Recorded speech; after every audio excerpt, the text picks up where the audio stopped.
नमस्कार दोस्तों, मैं किंजल चौधरी स्वागत करता हूं आप सभी का पाथ फाइंडर पर। तो दोस्तों, आप मुझसे मेरे टेलीग्राम चैनल पर जुड़ सकते हैं, जहां पर लेक्चर के उपरांत आपको पीडीएफ अपडेट्स मिल जाएंगे और साथ ही साथ ये मेरी अकेडमी प्रोफाइल है, जहां पर आप मुझे फॉलो करें तो मेरे द्वारा बनाई गई जितनी भी फ्री स्पेशल क्लासेस होती हैं उनकी नोटिफिकेशन आपको टाइम टू टाइम मिल जाएंगी। इस पर साइंस एंड टेक्नोलॉजी की हमने क्लास बस अभी स्टार्ट की है, तो प्रीवियस 1 ईयर करंट अफेयर्स उसमें कवर हो रहा है। तो दोस्तों, अगर आप देखें तो अकेडमी में इंडिया के बेस्ट एजुकेटर्स हमारे साथ जुड़े हुए हैं। इसके बावजूद यदि आपको लगता है कि हमारे कंटेंट में कहीं कोई फैक्चुअल इनकंसिस्टेंसी है या फिर कहीं ऐसी बात कोई एजुकेटर बोल जा रहे हैं जो उनको नहीं कहनी चाहिए, तो आप इस बात को रिपोर्ट कर सकते हैं और आपको पुरस्कृत भी किया जाएगा। लिंक आपको डिस्क्रिप्शन बॉक्स में अवेलेबल मिल जाएगी, जहां पर आप रिपोर्ट कर सकते हैं। तो दोस्तों, एक बहुत अलग की एक न्यूज आई है और ये न्यूज है दोस्तों, अगर आप उत्तराखंड की बात करें तो वहां पे दो बहुत फेमस नेशनल पार्क्स हैं। एक दोस्तों है राजाजी नेशनल पार्क और दूसरा आप सब जानते होंगे जिम कॉर्बेट नेशनल पार्क। दोस्तों, इन दोनों नेशनल पार्क को यूजुअली अगर देखा जाए तो न्यूज में देखें, आप देख सकते हैं, तो ये दोनों नेशनल पार्क दोस्तों वैसे तो साल में करीबन 5 महीने बंद रखे जाते थे मॉनसून के महीने में। तो ये कौन सा महीना होता था? यूजुअली आप देखें तो जून 15 से नवंबर 15। अगेन ये कॉर्बेट राजा जी के टोपोग्राफी एंड ज्योग्राफी के अनुसार कुछ प्लेसेस, कुछ पार्ट्स इनके ओपन भी रहते थे, कुछ पार्ट देर से बंद होते थे, कुछ पार्ट जल्दी बंद होते थे, पर ऑन एन एवरेज आप देखें तो मोस्ट ऑफ द प्लेसेस जून 15 से नवंबर 15 क्लोज्ड रहते थे। तो यहाँ पे टूरिज्म अलाउड नहीं होती थी। लेकिन अब उत्तराखंड सरकार ने ऐसा फैसला लिया है कि वो जिम कॉर्बेट राजा जी टाइगर रिजर्व्स को साल भर ओपन रखने वाले हैं, यानी कोई भी ऐसा पीरियड नहीं होगा जब ये बंद होंगे। तो दोस्तों, इसको काफी ज्यादा environmentalist, wild life expert suppose कर रहे हैं इस डिसीजन को। तो आज की इस क्लास में हम यही जानेंगे क्यों नेशनल पार्क्स को रेनी सीजन में बंद रखा जाता है और इससे क्या फायदा होता है टाइगर्स को, क्या उनके मीटिंग पीरियड होती है ये, ऐसा काफी लोग कह रहे हैं। तो इन सभी को आज हम अच्छे से जानने वाले हैं, समझने वाले हैं। तो आइए शुरू करते हैं इस क्लास को। तो दोस्तों, सबसे पहले तो देख लें कहां पर है। तो कॉर्बेट और राजाजी नेशनल पार्क आप देख सकते हैं, दोनों के दोनों उत्तराखंड में है। तो ये रहा कॉर्बेट। आपसे एक सवाल है, आप मुझे कमेंट सेक्शन में बताइए, कॉर्बेट नेशनल पार्क कौन सी नदी के किनारे बसा हुआ है? ये कौन सी नदी है, यूपीएससी ने पूछा है। और दूसरा नेशनल पार्क आप देख सकते हैं, वो क्या है? Rajaji national park. ठीक है, तो दोस्तों आपने मैप में लोकेशन देख लिया है। तो आइए सबसे पहले सरकार के इस फैसले को समझते हैं। सरकार ने यह फैसला क्यों लिया है, क्या कारण है साल भर इनको खुला रखने का? तो दोस्तों, पहला कारण, रादर यही एकमात्र कारण दिया जा रहा है सरकार का, कि टूरिज्म सेक्टर को बहुत ज्यादा बूस्ट मिलेगा ऐसा करने से। पोस्ट लॉकडाउन के बाद काफी लोग ऐसे हैं जो कि वन और बाकी उद्यानों में, इन सारे नेशनल पार्क्स में आना चाहेंगे। तो काफी टाइम से बंद रहे हैं, तो इन नेशनल पार्क्स को बहुत ज्यादा टूरिज्म मिलने वाली है। जिम कॉर्बेट की बात करें तो सालाना 2 लाख से ज्यादा टूरिस्ट यहां पर आते हैं और राजा जी में भी कई हजार में टूरिस्ट आते हैं साल भर में। तो दोस्तों, इस वजह से काफी फॉरेस्ट डिपेंडेंट कम्युनिटीज हैं जो कि बेड एंड ब्रेकफास्ट मॉडल वहां पर रन कर रहे हैं, तो उनकी भी लाइवलीहुड डेवलपमेंट होती है। तो इससे उत्तराखंड के रेवेन्यू में काफी वैल्यू एडिशन होता है इस टूरिज्म के वजह से। तो ये मेन फैक्टर है जिस वजह से सरकार ये फैसला ले रही है कि टूरिज्म होगा तो पैसा आएगा राज्य में, और राज्य में आएगा और लोगों में भी जाएगा। इसके सिवा एक फैक्टर ये भी दिया जा रहा है कि अगर मॉनसून में इन जंगलों को ओपन करवाना है टूरिज्म के लिए, तो क्या करना होगा? काफी नया इंफ्रास्ट्रक्चर बनाना होगा। आपने देखा होगा मॉनसून के सीजन में हमारे शहरों में सड़कें कैसे पानी से भर जाती हैं और काफी सड़कें टूट जाती हैं। तो आप सोच सकते हैं जंगल का क्या हालत होता होगा। तो उन जंगलों की अगर हम हालत देखें तो वहां पर भी नए नए इंफ्रास्ट्रक्चर क्रिएशन होगा, रोड्स एंड ब्रिजेस बनेंगे, तो इस वजह से भी कुछ बेनिफिट होगा सरकार को। तो ये बेनिफिट हम थोड़ी देर बाद और बेहतर से समझ पाएंगे। तो मुख्य कारण क्या दिया जा रहा है स्टेट के द्वारा? वो दिया जा रहा है कि रेवेन्यू मिलेगा, पैसा आएगा, और इस वजह से भी काफी ज्यादा एनवायरमेंटलिस्ट दुखी हैं कि क्या जानवर बस पैसा कमाने का एक जरिया रह गए हैं। तो वो एक एथिकल एंगल भी यहां पर पोज कर रहे हैं। बट अगेन सही बात है, ये भी एक सवाल है, लेकिन कहीं ना कहीं सस्टेनेबल डेवलपमेंट में दोनों एस्पेक्ट को ध्यान में रखना होता है, इकोलॉजी भी इकोनॉमी भी, तभी सस्टेनेबल डेवलपमेंट कहलाती है। तो वो तो जरूरी है पर दोस्तों इस वक्त हम जानना चाहेंगे अन्य क्या कारण है जिस वजह से इन्वायरमेंटलिस्ट इसे अपोज कर रहे हैं। कुछ ग्राउंड ब्रेकिंग, कुछ ऐसा इंपॉर्टेंट कारण होना चाहिए जो कि फर्म ग्राउंड होल्ड करे। तो आइए उनको समझते हैं। तो दोस्तों पहला कारण दिया जा रहा है, इन्वायरमेंटलिस्ट अपोज कर रहे हैं, काफी अखबारों में आर्टिकल दिख रहा है कि ब्रीडिंग सीजन लिख दिया, टाइगर एलिफेंट ब्रीडिंग सीजन। पर दोस्तों यहां पर आपको मैं बता दूं, टाइगर्स का दोस्तों कोई पर्टिकुलर सीजन नहीं होता ब्रीडिंग का, वो साल भर ब्रीड करते हैं। और इसके साथ साथ अगर प्रेफरेंस देखने मिल रहा है तो वो ऑटम एंड स्प्रिंग में मिलता है, ना कि मॉनसून में। मॉनसून में ये जानवर ब्रीड नहीं करते। वहीं एलिफेंट देखें, ये भी दूसरा बहुत मेजर स्पीशीज है, फ्लैगशिप स्पीशीज है इन इलाकों का, टाइगर एलिफेंट। तो एलिफेंट अगर आप देखें तो यहां पे जो बर्थ्स होते हैं हाथियों के, वो विंटर के नवंबर जनवरी में होते हैं, ड्राई मंथ्स में होते हैं। और हाथी का दोस्तों जो जेस्टेशन पीरियड होता है वो 18 से 22 महीना होता है। तो दोस्तों इससे हम अनुमान लगा सकते हैं उनका मेटिंग पीरियड होता है मई से जुलाई।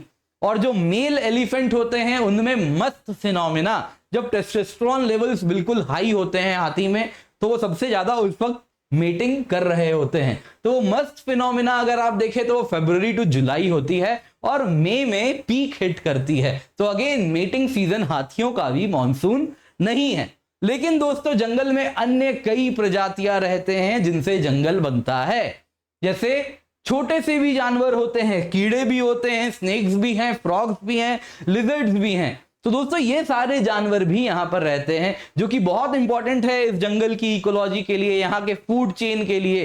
तो दोस्तों इनसे ही ये सारे फूड पिरामिड जो बन रहा है, इकोलॉजिकल पिरामिड जो बन रहा है, उसको सस्टेनेंस के लिए बहुत जरूरी है कि बाकी के प्रजाति भी कैसे हैं। तो दोस्तों ये जानवरों का जरूर ब्रीडिंग सीजन मॉनसून से सिंक करता है। कई स्नेक्स होते हैं, साउथ इंडिया में देखें तो मालाबार पिट वाइपर, वो कुछ मानसून सीजन में मेट करता है। वैसे ही कई फ्रॉग्स होते हैं जो कि बरसात में टर्राते हैं और मेटिंग के लिए कॉल उत्पन्न करते हैं। लिजर्ड्स भी अगर आप देखें, इंसेक्ट्स भी आप देखें, तो इसी सीजन में मीटिंग शुरू कर देते हैं। तो उनके लिए बहुत जरूरी है मॉनसून के दौरान हम क्या करें, इन नेशनल पार्क्स को बंद रखें, तो ही तो पूरी इकोलॉजी हेल्दी रहेगी, पूरा इकोलॉजिकल पिरामिड मजबूत होगा, तो ही तो टाइगर और एलिफेंट सस्टेन होंगे। नेक्स्ट कारण दिया जा रहा है दोस्तों, एनवायरमेंटल सपोज कर रहे हैं, वो कहते हैं कि ट्रॉपिकल फॉरेस्ट अगर आप देखें तो लीस्ट एक्सेसिबल होते हैं। काफी ज्यादा सड़कें जो होती है वो टूट चुकी होती हैं बरसात के सीजन में, नदियों में उफान आ चुका होता है। तो आप देखें तो जंगल काफी हद तक पानी से भर जाते हैं। इसके सिवा जो जमीन होता है वहां पर भी काफी अंडरग्रोथ, छोटे छोटे प्लांट्स हो जाते हैं, तो ट्रेकिंग के लिए भी रास्ता नहीं रहता है और सड़कें तो धुल जाती हैं बरसात के साथ। और इस वजह से ये ग्लोबल प्रैक्टिस है, सिर्फ यहां पर ही नहीं, राजा जी में ही नहीं, कॉर्बेट में ही नहीं, दुनिया का पहला national park Yellowstone national park, वो भी आप देखें तो स्नो सीजन में बंद करवा दिया जाता है, टूरिज्म वहां नहीं होती। वैसे ही नागरहोल, बंदीपुर, कर्नाटका के जो टाइगर रिजर्व हैं, नागरहोल और बंदीपुर, यहां पर आप अगर देखें तो यहां पर भी समर सीजन में, पीक समर सीजन में ये बंद होते हैं। कारण होता है कि एनिमल्स को प्रोटेक्ट किया जाता है टूरिज्म इंड्यूस्ड स्ट्रेस से। इसके सिवा इन गर्मियों में टूरिज्म आएंगे, ऑलरेडी बहुत ही एप्ट क्लाइमेट है, जब फॉरेस्ट फायर हो उसमें टूरिस्ट आए, कुछ सिगरेट का तिल्ली फेंक दिए, माचिस की तिल्ली फेंक दिए, सिगरेट का बट फेंक दिए, कुछ भी फेंक दें, कहीं पर कैंपिंग कर दी, तो आग लगने की संभावना बहुत ज्यादा होती है। तो इस वजह से उस सीजन में बंद कर दिया जाता है, पीक समर सीजन में, नागरहोल, बंदीपुर को। काजीरंगा दोस्तों आप देखें तो 6 महीने बंद रहती है, बहुत भारी भीषण बारिश होती है मॉनसून में उस इलाके में। तो दोस्तों ये ग्लोबल प्रैक्टिस है, जब फॉरेस्ट लीस्ट एक्सेसिबल हो उस दौरान इनको बंद कर दिया जाता है। तीसरा दोस्तों आप देखें तो जाहिर सी बात है, अगर इंफ्रास्ट्रक्चर नहीं है तो टूरिज्म को प्रमोट करने के लिए क्या किया जाएगा, इंफ्रास्ट्रक्चर क्रिएशन किया जाएगा। अगर इंफ्रास्ट्रक्चर क्रिएशन किया जाएगा तो यानी क्या होगा, फॉरेस्ट के अंदर रोड्स बनेंगे, ब्रिजेस बनेंगे, बड़े बड़े ब्रिजेस बनेंगे, और इस वजह से फॉरेस्ट फ्रैगमेंटेशन भी हो सकती है, तो वो भी एक अलग समस्या है। इसके सिवा दोस्तों टूरिज्म की वजह से जानवरों पर बहुत ज्यादा स्ट्रेस पड़ता है, तो साल में 3-4 महीने अगर टूरिज्म ना हो तो उस स्ट्रेस से हम बचा सकते हैं इन जानवरों को, तो एक रीजनरेटिंग पीरियड मिल जाता है, ऐसा भी एनवायरमेंटलिस्ट कहते हैं। फाइनली दोस्तों सबसे इंपॉर्टेंट फैक्टर है पोचिंग। तो दोस्तों अगर आप देखें तो मॉनसून के सीजन में जैसा मैंने कहा फॉरेस्ट क्या होते हैं, इनएक्सेसिबल होते हैं। तो इस वजह से क्या होगा, तो ये जो इलाके हैं दोस्तों वहां पर गार्ड्स पेट्रोल नहीं कर पाते पूरे के पूरे टाइगर रिजर्व में, या फिर जो भी नेशनल पार्क है उसमें पेट्रोलिंग नहीं हो पाती है ढंग से। ये खुद बेचारे हाथी के ऊपर बैठ के पेट्रोलिंग कर रहे होते हैं। तो जिस एफिशिएंसी से जो पेरीमीटर है टाइगर रिजर्व का प्रोटेक्ट करना होता है वो नहीं हो पाता है। तो दोस्तों उत्तराखंड की अगर हम बात करें तो वहां पे हिस्ट्री है, जो भी टाइगर पोचिंग होती है वो इन मॉनसून के महीनों में ही होती है। तो उत्तराखंड फॉरेस्ट डिपार्टमेंट भी ये बात जानती है और इसी वजह से मॉनसून के सीजन में ऑपरेशन मॉनसून रन करती है, जिसमें एंटी पोचिंग ऑपरेशंस किए जाते हैं। तो दोस्तों अगर टूरिज्म में मॉनसून के सीजन में अगर टूरिज्म अलाउ कर दिया जाए तो आप सोच सकते हैं काफी ज्यादा फॉरेस्ट ऑफिशियल्स जो कि ऑपरेशन मॉनसून में लगे हुए हैं उनको टूरिज्म करवाने में डाइवर्ट कर दिया जाएगा। तो इससे हमारे जो टाइगर्स हैं, एलिफेंट्स हैं एंड अन्य प्रजाति हैं वो सब वल्नरेबल हो जाएंगे पोचिंग से तो उनका शिकार किया जा सकेगा। तो दोस्तों इस वजह से एनवायरमेंटलिस्ट कह रहे हैं मॉनसून के दौरान फोकस कीजिए जानवरों को बचाने में, पोचिंग से बचाने में, न कि टूरिज्म से पैसे कमाने में। पर दोस्तों यहां पर आप और एक चीज सोच सकते हैं कि अगर इंफ्रास्ट्रक्चर क्रिएशन होगा तो आप क्या हो सकता है कि जो हमारे फॉरेस्ट ऑफिशियल्स हैं वो अब हाथी पे नहीं प्रॉपर गाड़ियों में प्रॉपर तरीके से इन इलाकों को प्रोटेक्ट कर पाएंगे। तो वो भी एक एडेड एडवांटेज है, तो पोचिंग से भी बचाव हो सकता है। तो आपको जब भी इस प्रकार के सवालों का जवाब लिखें तो दोनों एस्पेक्ट्स को आप बैलेंस करें जरूर। मैंने आपको इंपॉर्टेंट पॉइंट्स दे दिए हैं, तो इससे एक अच्छा सा क्वेश्चन बन सकता है। जो आपको सवाल मैंने ऑलरेडी पूछा है यहाँ पर, तो उस सवाल के बेसिस पर how shutting parks during rainy season helps tigers, तो इसके बारे में आप एक अच्छा सा जवाब लिख सकते हैं। बट मेक श्योर आप दोनों पार्ट को बैलेंस करें अपने आंसर में।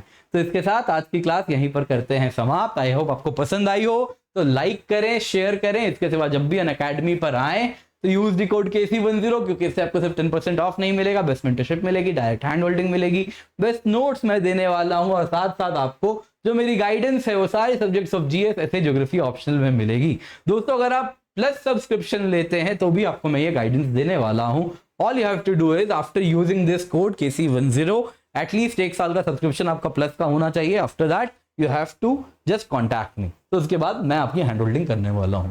इसके सिवा दोस्तों आप देख सकते हैं हम इस वक्त टेस्ट सीरीज भी रन कर रहे हैं, 80 टेस्ट प्रोवाइड कर रहे हैं, 50 प्रीलिम्स टेस्ट हैं, 30 मेंस टेस्ट हैं, प्लस सब्सक्रिप्शन 1 ईयर की भी ले रहे हैं तो भी आपकी आंसर राइटिंग होगी। ये आपको कॉम्प्लीमेंट्री हम प्रोवाइड कर रहे हैं। इसके सिवा दोस्तों महा सब्सक्रिप्शन ऑफर भी बस कुछ ही दिन बचा है, जल्दी खत्म होने वाला है, तो ये आइडियल टाइम है, बस जून भर है तो अभी इसका इस्तेमाल करें। GS ऑप्शनल कॉम्बो का भी बस आखिरी कुछ दिन बचे हैं, इसका इस्तेमाल करें। इसके सिवा दोस्तों लोन भी हम प्रोवाइड कर रहे हैं और फिजिकल बुक्स भी आपको मिल रहे हैं। एंड साथ साथ दोस्तों India best program to crack UPSC 2 साल से अधिक आइकॉनिक सब्सक्रिप्शन में हम आपको 1-on-1 पर्सनल मेंटरिंग भी करवाने वाले हैं। तो यूज द कोड KC10।